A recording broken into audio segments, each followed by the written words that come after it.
All right, hey guys, I wanted to make a little video here about one-point perspective in case that you didn't make it to class today. So it's pretty much the same thing that I would do in my class. So I'm going to make sure that I got all my brush settings here the way that I want them.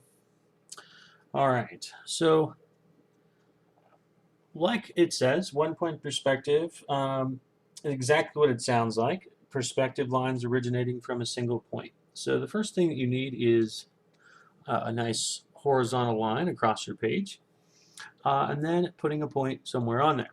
So this is your horizon line, or also known as the eye line, and then this is your vanishing point. From there, um, we draw lines out from different directions. And I'm just going to kind of snap some of these lines.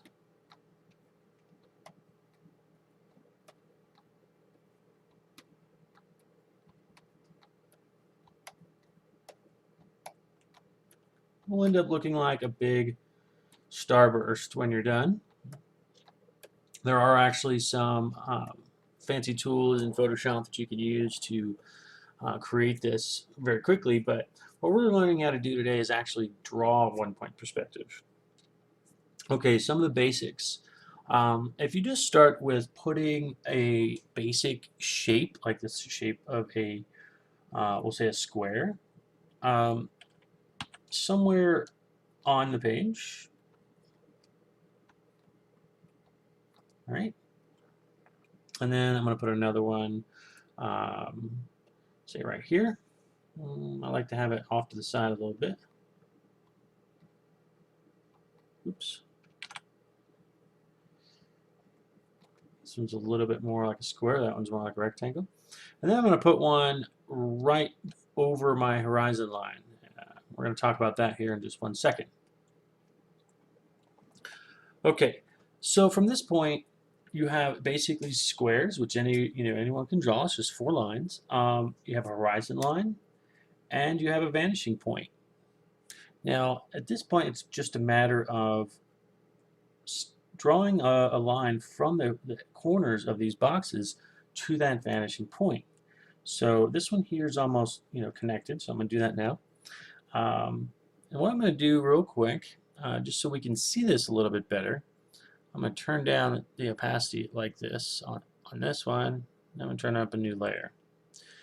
So if you're doing this by your own hand with pencil and paper, which I highly recommend first, I just don't have the camera to actually show that. So I would recommend drawing with a very light hand and a light pencil, maybe a 2H or something like that. And then once you have your foundation blocked in, then going over it with darker lines. So I'm simulating that in Photoshop by creating a new layer now. So I'm just going to go over this box again so I can see it. Right now, I'm going to snap a line from the vanishing point to the corner of that box, and then one here, and then one here. Okay, so now it looks already kind of like that. It's coming out at you kind of feeling. So now I'm going to put a back edge on this box. Oops, right there. Actually, I made my horizontal line at the same time, or my diagonal. And then where that line touches my vanishing point line, I'm going to draw straight across. So in one-point perspective, all lines go in only 3 directions. They either are going straight up and down, straight horizontally, or they are receding to the vanishing point. That's it. The only 3 ways that it can go. Okay, let's do another one. Here's my box again. Then my vanishing point to the corners. There we go. And then whether you want to make horizontal or vertical, it doesn't matter, but make one, and where it touches, bring it over to the other direction. Okay? And there you have box. I'm going to do one more. This one is going to sit on the horizon line, like so. I'm going to make that box again. Again, this time I'm going to snap it to my boxes. Now, because it's sitting on the horizon line, we only see that one side. I'm going to go over that right now. Okay, so basically we just have that one side that we can see.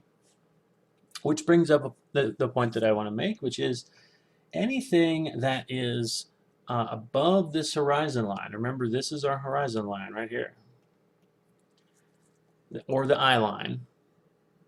Okay, anything that is above that, we are going to see the things that are underneath of the objects, like so, right?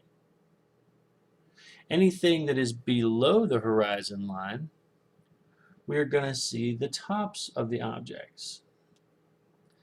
If it's sitting right on the horizon line, we're neither going to see, if the box, or the item that we have is some of it's above the horizon line and some of it's below the horizon line, we are neither going to see the top or the bottom.